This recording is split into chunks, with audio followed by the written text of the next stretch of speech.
جشن مصطفیٰ کیجئے،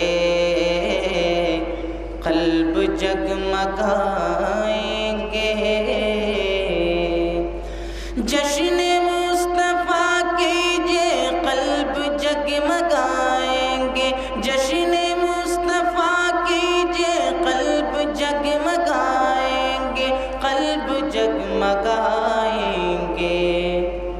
نور والی محفل ہے، نور والے آئیں گے۔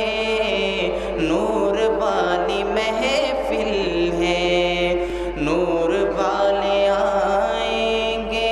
نور والی محفل ہے، نور والے آئیں گے، نور والے آئیں گے۔ جشن مصطفیٰ کیجئے، قلب جگمگائیں گے۔ ہر طرف سجائیں گے، پھولوں کو بچھا۔ منعقد کیا جا رہا ہے۔ میں پہلے تو ان تمام حضرات کا شکر گزار ہوں جو اس جلسے کو منعقد کرنے میں خاص طور پر مالی تعاون کا اظہار کرتے ہیں، کیونکہ کسی جنگ کو جیتنا اور ہارنے کے لیے ہتھیار کی بڑی اہمیت ہوتی ہے، اور آج کے دور میں مالیہ ایک ایسی چیز ہے کہ بڑے بڑے لوگوں کی عزت روڈ پر آ جاتی ہے اور غریب کی عزت بچ جاتی ہے۔ میں آج سے 21 سال پہلے مرحوم صدر غازی ملت الحاج محمد امان اللہ خان نے اس جلسے کی بنیاد ڈالی۔ جب بنیاد ڈالی اس جلسے کی، کیونکہ یہاں پر بیرون مقرر ہیں، بیرون شعور یافتہ شاعر ہیں یہاں پر، میں ان سے مخاطب کرتے ہوئے کہوں گا کہ آج جو اس جلسے کو آپ دیکھ رہے ہیں، آج سے 21 سال پہلے میرے مرحوم والد جناب امان اللہ خان نہ صرف میرے لیے والد ہی نہیں بلکہ میرے لیڈر بھی تھے۔ انہوں نے جب اس کی بنیاد ڈالی، اسی مغل پورہ پلے گراؤنڈ پر بڑے قسمہ پرسی کی حالت میں ہم نے پہلا جلسہ کیا اور عبید اللہ خان اعظمی کو یہاں پر مدعو کیا تھا۔ 21 سال کا عرصہ ایسا محسوس ہوتا ہے کہ اگر آج کسی کی شادی ہوتی اور لڑکی پیدا ہوتی، وہ 21ویں سال میں آ جاتی تو اس کو بدائی کا وقت آ جاتا۔ ایک باپ اپنی لڑکی کو ودا کرنے کے لیے جس طریقے سے فکر مند رہتا، 2014 کا انتخابات میرے لیے وہ فکر اور تمام تحریک کے کارکنوں کے لیے وہ فکر دے رہا ہے، کیونکہ تحریک جس طریقے سے مجید اللہ خان فرت نے کہا کہ تحریک یہ کوئی صرف سیاسی تحریک نہیں بلکہ اللہ تعالیٰ کے کلمے کو، پیارے نبی کی تعلیمات کو عام کرنا تحریک کا سب سے اولین فریضہ ہے۔ یہ اور بات ہے کہ ہم نے اس 21 سال کے عرصے میں کئی مشکلات کا سامنا کرنا پڑا۔ جو لوگ ہمارے ساتھ اس تحریک میں، اس جلسے کی تحریک میں بانی تھے، مرحوم جہانگیر پہلوان صاحب اور کئی ایسے لوگ تھے، آج ہم سے رخصت پا گئے۔ اللہ تعالیٰ ان کی قبر کو نور سے بھر دے اور اللہ تعالیٰ ان کو جنت میں اعلیٰ مقام دے۔ اور ایک شخص، جب سے میرے فرت خان صاحب کے ایک عزیز دوست جناب غوث بھائی چند دن پہلے انتقال ہوا، جب بھی نظر ادھر جا رہی تھی اس شخص کو میں یاد کر رہا تھا کہ جلسے کے انتظامات کے شروع دن سے لے کر آخری دن تک میرے ساتھ شانہ بہ شانہ ہمیشہ سے رہتے تھے۔ اللہ تعالیٰ ان کی روحانی کو بھی، اللہ تعالیٰ ان کو بھی جنت میں اعلیٰ مقام دے، کیونکہ میں خاص طور پر بڑی دور سے آئے ہوئے مولانا ادریس بستوی صاحب مبارک پور سے آئے ہیں، صحت کی علالت کے باوجود ہمارے درمیان آئے ہیں۔ میں آپ تمام سے گزارش کروں گا کہ صبر سے بیٹھیں کیونکہ موسم بھی سرد ہے، مقرر بھی گرم ہے، یہ کوئی سیاسی جلسہ نہیں ہے کیونکہ میں کوئی سیاسی گفتگو کروں۔ سرکار دو عالم صلی اللہ علیہ وسلم کے سامنے سیرت بیان کرنے کے سامنے کوئی سیاست میرے نظر میں اس سے بڑی چیز نہیں ہے۔ لوگ لیڈر بنتے ہیں، اقتدار آتا ہے، اقتدار جاتا ہے، لیکن اقتدار آتا ہے، اقتدار جاتا ہے، سرکار کی سیرت بیان کرنے کا موقع ایک مرتبہ ملتا ہے یا چند لمحوں میں ملتا ہے۔ بڑے افسوس کے ساتھ میں اس الفاظ کو نہیں دہراتے ہوئے کہوں گا کہ کچھ دن پہلے ایک جلسہ ہوا، بڑا سیاسی ڈرامے بازی ہوئی، اس مقدس مقام پر جہاں پر نبی کریم صلی اللہ علیہ وسلم کی سیرت کو بیان کرنا تھا، اس شخص نے اس کو کھو دیا اور ایک سیاسی پلیٹ فارم میں تبدیل کر دیا۔ پھر دوسری مرتبہ جب میلاد کا جلوس نکالا جا رہا تھا، شر پسندی کے لیے نعرے لگائے گئے کہ بڑا گوشت کھائیں گے، فلانے کو لائیں گے۔ یہ بڑا افسوس کا مقام ہے۔ خدا را ایسی سیاست مجھ کو میرے والد نے نہیں سکھائی، ہو سکتا کہ تم کو تمہارے والد نے سکھائی ہوگی یا ان کے والد نے ان کو سکھائی ہوگی۔ ایسی سیاست سے گریز کرنا چاہیے۔ میں پھر دوبارہ کہوں گا کہ کیا پیغام دے رہے ہیں، کیا تربیت دے رہے ہیں اس نوجوان نسل کو۔ غیر مسلم آفیسر، پولیس آفیسر ہنس رہے تھے اس دن جب یہ نعرہ لگ رہا تھا۔ یقیناً ہندوستان میں جو لوگ رہتے ہیں ان کو ہندوستان کے کانسٹیٹیوشن کے تحت چلنا چاہیے، وہ مسلم ہو یا ہندو ہو۔ یہ میرا دعویٰ ہے کہ اگر کوئی کہے گا کہ میں ہندوستان کے کانسٹیٹیوشن کو نہیں مانے گا تو سب سے پہلے امجد اللہ خان اس کی مخالفت کرے گا، سب سے پہلے امجد اللہ خان اس کی مخالفت کرے گا۔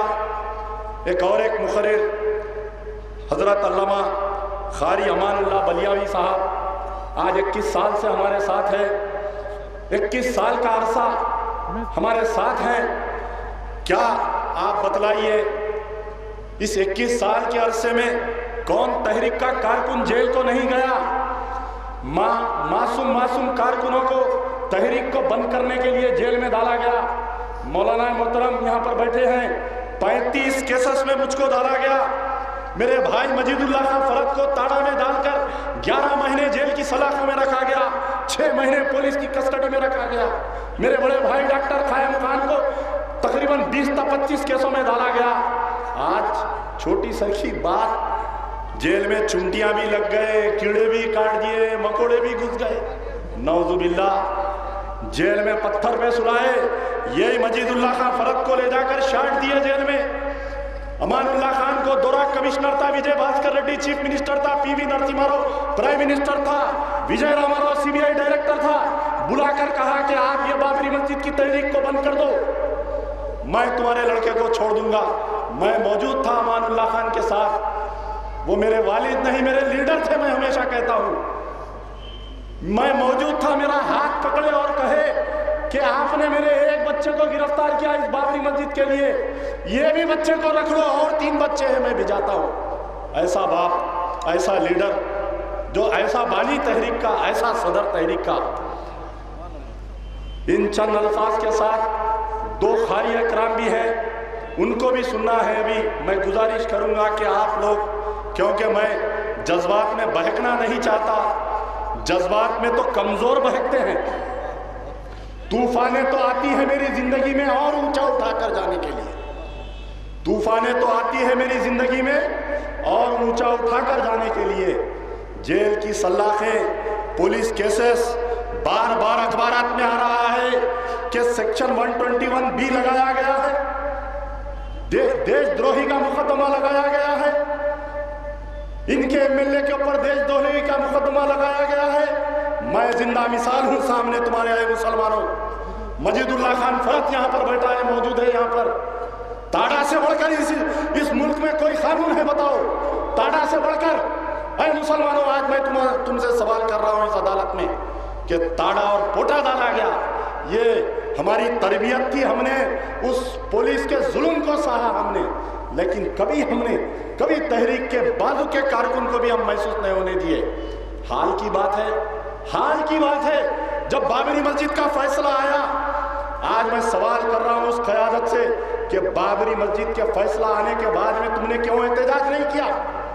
آج میں سوال کر رہا ہوں اس قیادت سے کہ جس وقت innocence of Islam, innocence of a Muslim film بنائی گئی تھی، جب تم نے کیوں احتجاج نہیں کیا؟ آج میں سوال کر رہا ہوں۔ یقیناً آج بھاگیہ لکشمی مندر کے لیے آپ احتجاج کر رہے ہیں، امجد اللہ خان نہیں بلکہ پوری تحریک تمہارا ساتھ دینے کے لیے تیار ہے، بشرط یہ کہ اس کے اندر کوئی سیاسی مقاصد نہیں ہونی چاہیے، کوئی سیاسی مقاصد نہیں ہونی چاہیے اس میں۔ اور ایک سلگتا ہوا مسئلہ ہے، ہر 8 روز کے بعد ایک نیا فلم آ رہا ہے۔ علماء مشاکین یہاں پر ہے، سارا ہندوستان گھومتے ہیں آپ لوگ، کیونکہ میرے بزرگ نے ایک ایسے مسئلے پر آپ لوگوں کی توجہ دہانی کی کہ جو لڑکیوں کی بربادی ہو رہی ہے۔ میں ایک سلگتے ہوئے مسئلے پر گفتگو کروں گا۔ حال ہی میں ایک فلم بنائی گئی وشوا روپم۔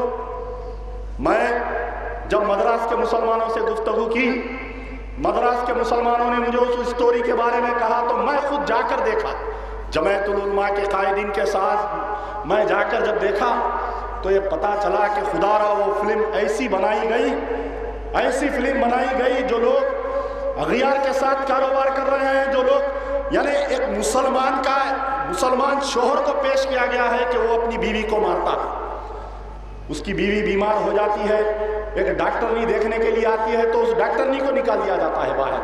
ایک مسلمان ہسبینڈ کا، ایک مسلمان شوہر کا کیریکٹر اس فلم میں پیش کیا گیا، مسلمان باپ کا ایک کیریکٹر پیش کیا گیا۔ کیا کیریکٹر پیش کیا گیا کہ ایک لڑکا ڈاکٹر بننا چاہتا ہے، اپنی ماں کو تسلی دیتا ہے کہ ماں اس ڈاکٹر کو نہیں دے، والد بتا رہے ہیں میں جو بڑا ہو کر ڈاکٹر بنوں گا، اور گلے میں اسٹیتھوسکوپ لگاتا ہے تو باپ داخل ہوتا ہے اور مار کر اس کے گلے میں AK-47 ڈال دیتے ہیں۔ یہ باپ کا کیریکٹر اس میں پیش کیا گیا۔ مطلب آج اس بھرے مجمع میں پوچھنا چاہتا ہوں کہ کون اپنی اولاد کو پڑھانا نہیں چاہتا؟ کون اپنی شریک حیات کو اچھا نہیں رکھنا چاہتا؟ یہ اسلام کا کیریکٹر وشوا روپم فلم میں بتایا گیا ہے۔ جے للیتا BJP کی حکومت کے ساتھ، NDA کے ساتھ رہنے کے باوجود اس فلم پہ پابندی لگاتی ہے۔ نام نہاد سیکولر کانگریس حکومت کرن کمار ریڈی خاموش ہے۔ تماشا ہے، لوگ سمجھ رہے ہیں کہ مسلمان احتجاج نہیں کر رہے ہیں۔ کیا وجہ ہے بتائیے؟ کیوں اس فلم کو آندھرا پردیش میں چلایا جا رہا ہے؟ خالی کیا مجلس بچاؤ تحریک بچی ہوئی ہے احتجاج کرنے کے لیے؟ تھوڑے دن پہلے سوامی آیا تھا، اس سوامی کو اندر کون دلائے؟ یہی آدم ملک، یہی مجید اللہ خان فرد جا کر کمپلینٹ کر اس سوامی کو دلائے اندر۔ اس بھرے مجمع سے میں ایک قرارداد منظور کروں گا۔ اس قرارداد میں آپ لوگ نعرے تکبیر کی گونج میں اس کو قبول کرنا ضروری ہے۔ مجلس بچاؤ تحریک حکومت آندھرا پردیش، حکومت ہندوستان سے یہ مطالبہ کرتی ہے کہ اس وشوا روپم فلم کو نہ صرف پابندی عائد کی جائے بلکہ اس کے بنانے والے، اس میں جتنے کام کرنے والوں کو ساروں کو گرفتار کر کے سخت سے سخت مقدمے میں ڈالنا چاہیے۔ نعرہ تکبیر! اور دوسری قرارداد کون سی؟ کہ اب تک جو ہوا وہ ہو گیا۔ کل اگر پروین توگاڑیا اس حیدرآباد میں یا آندھرا پردیش میں قدم رکھے گا تو یاد رکھو، اس حکومت کو میں انتباہ دیتا ہوں کہ آئے گا وہ پیروں کے ساتھ، جائے گا بغیر سر کے ساتھ، آئے گا پیروں کے ساتھ، جائے گا بغیر سر کے ساتھ۔ نعرہ تکبیر!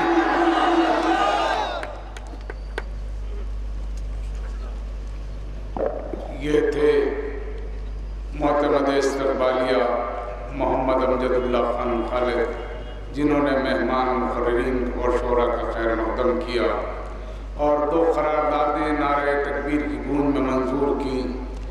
حد نظر انسانی سروں کا سمندر ہے جو ان قراردادوں کی تائید میں نعرہ تکبیر بلند کیا۔